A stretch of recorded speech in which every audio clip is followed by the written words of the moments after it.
daawadayaal barnaamijkeena waxaanu ku soo qaadanaynaa Monica Dokra oo kamid ah muusishanada wadanka Hindiya ayaa sheegtay in Priyanka Chopra looga baahan yahay in ay joojiso heesaha ay qaadayso ama fanaanimada.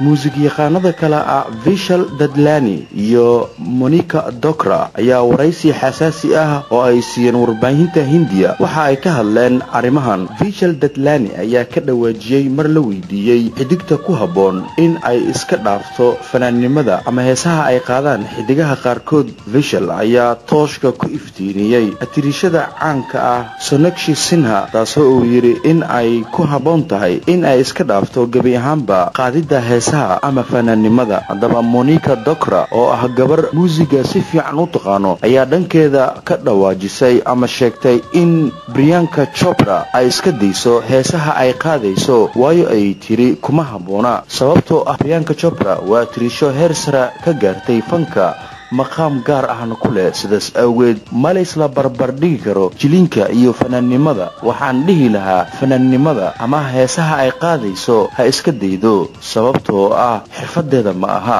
Monica Dokra waxay sidoo kale ka soo muuqatay filimka Amir Khan hogaamiyaha uu ka ahaa ee Dobby Gad waxayna filimkan ku jishay durka Shay. waxaan sugnaaba waa Sonakshi Sinha iyo Priyanka Chopra jawaabaha ay ka kala bixiyaan arrinkan gaar ahaan hadalada loo jeediyay ee ku aadan in ay joojiyaan heesaha ay qaadayaan maadaama ay yihiin dad jilinka ku caan ah isla markaana aan ku wanaagsanin in ay qaadaan heesaha ay qaadeen fanaaniinta kale ee reer Hindiya.